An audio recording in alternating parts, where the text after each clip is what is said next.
ओम अवधधाम धामाधिपति अवतारणपति राम सकल सिद्धिपति जानकी दासनपति हनुमान हं हनुमते नमः रुद्रावताराय नमः शांब सदाशिवाय नमः ग्लौं गौर्यै नमः गंगणपते नमः। समस्त गुरुजनों को प्रणाम, समस्त आचार्यों को प्रणाम, समस्त इष्ट मित्रों को बहुत बहुत साधुवाद व हमारे साधु संत महात्मा सबको हम कोटि कोटि प्रणाम करते हैं। आइए ग्रंथ को प्रारंभ करते हैं। पूर्व में भगवान भोलेनाथ जो विधि बता रहे थे उसको आगे बढ़ाते हैं। शतमेकम हरितिक्या छागी क्षीरेण पाचयित, अर्थात जो रस कपूर इत्यादि मर्दन करके रखा गया था उसके अलावा 100 पीस, शतमेकम 100 पीस हरितकी लेकर के छागी क्षीरेण पाचयित, अर्थात बकरी की पेशाब में उसको डाल दें, उसको शोधन करें। सुचिताथ हरितक्या समादाय निरस्यते, अर्थात कि उसको वहाँ से जब शोधन हो जाए, कुछ समय कुछ दिन रखने के बाद उसमें जब उसके अवगुण जो उसके दोष हैं वो जब समाप्त हो जाते हैं तो उसको निकाल करके छाया में सुखा के निरस्यते, अर्थात कि रख लें। फिर कहते हैं रक्त सूत्र वेष्टयित्वा मधु मध्ये तु निक्षिपेत। अब कहना चाहते हैं कि यहाँ बात को समझने की बात है कि हरितकी अपनी शुद्ध की गई इस तरीके से, और पूर्व में जो कजली बनाकर रखा गया था, अब इन दोनों को आपस में मिला देना चाहिए। फिर कहते हैं रक्त सूत्र वेष्टयित्वा। अब ये सारी सामग्रियाँ जो 100 पीस अपनी हरितकी है उसमें सारी की सारी सामग्रियाँ आपस में मिला के और रक्त सूत्र वेष्टयित्वा, अर्थात लाल कपड़े में बांध के मधु मध्ये तु निक्षिपेत, मधु के बीच में इसको डाल देना चाहिए। यहाँ जो आंवले का मुरब्बा बनता है यह वही प्रक्रिया है, उसी के तरीके से इसको भी बनाया जा रहा है। तो कहते हैं मास ऊर्ध्व हरितक्या एकैकम भक्षयित सुधि, अर्थात 1 महीने उसको उसी में छोड़ के और ऊपर के ओर से एक एक करके उसको निकाला जाए और रोज उसको खाया जाए।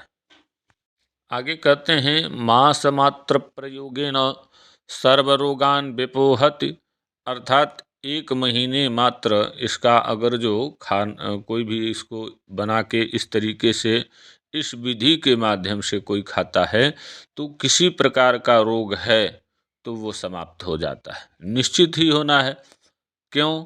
क्योंकि इसमें शुद्ध पारा है, शुद्ध गंधक है और हरितकी अपने आप में ही अमृत है। ये सारे के सारे अमृत योग जब हमारे शरीर में जाएंगे तो निश्चित ही हमको लाभ मिलना है, इसमें कहाँ कोई संदेह रहा। वरामास संप्रयोगेन कामरूपी भवेन्नरः, अर्थात 6 महीने तक कोई इसको खाता है तो काम रूपी कामदेव के समान हो जाता है। उसकी सुंदरता, उसके शरीर के का जो भी अवगुण है वो निकल जाता है और दिव्य स्वरूप उसको प्राप्त हो जाता है। आगे कहते हैं सततम सेविनो देवी जीवे चंद्रार्क तारकम, इस क्रिया को निरंतर करता रहता है, अर्थात इस प्रकार से जो हरितकी बनाई गई इसको निरंतर कोई एक एक करके खाता रहता है तो कहते हैं देवी जीवे चंद्रार्क तारकम, हे भगवती वो जब तक सूर्य चंद्रमा रहते हैं तब तक वह जिंदा रहता है, इसमें कहीं संदेह नहीं है। फिर आगे कहते हैं रुदंती, अर्थात रुद्रवंती चैव पंचांगम हेमम भवति सूतकम, इसी प्रयोग को इसलिए इसी कज्जली को अगर जो रुद्रवंती के पंचांग के साथ भावित किया जाए तो हेमम भवति श्रुतकम, अर्थात उस कजली में जो पारा है वो गोल्ड में परिणित हो जाएगा, इसमें कहीं भी संदेह नहीं है।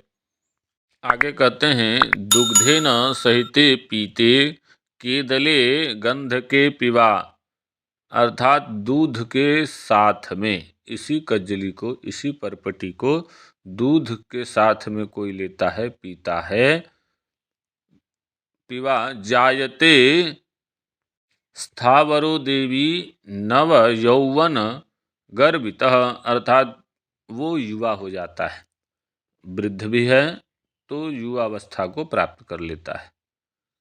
जायते नात्र संदेहो रसगंधक योगतः, अर्थात इस जो गंधक और पारे की जो कजली बनाई गई है, जो जो जो यह योग है गंधक और पारे का, इसके बारे में ये बता रहे हैं। फिर आगे कहते हैं गंधकस्य पलम पलम चैकम सूतकस्य पलम तथा, अर्थात गंधक जो है, गंधकस्य पलम चैकम, एक पल गंधक लेनी चाहिए जो शुद्ध हो, सूतकस्य पलम तथा, अर्थात उसी के बराबर मात्रा में पारद लेना चाहिए।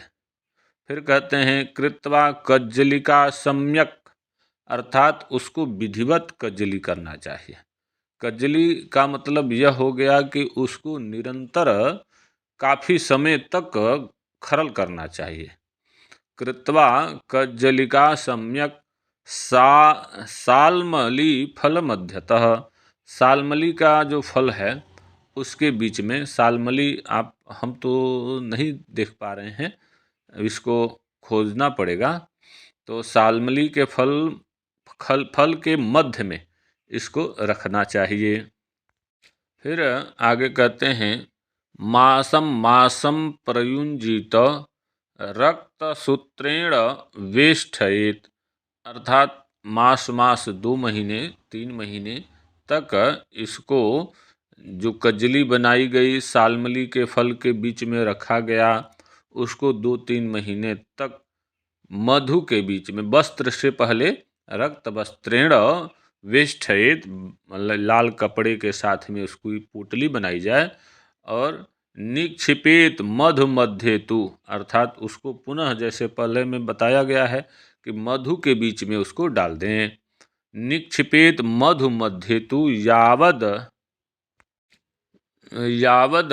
20 दिनावधि, अर्थात 20 दिन तक उसको मधु के बीच में रखा जाए। और जो यहाँ मासम मासम प्रविंजित, अर्थात निरंतर मतलब खाने की बात है।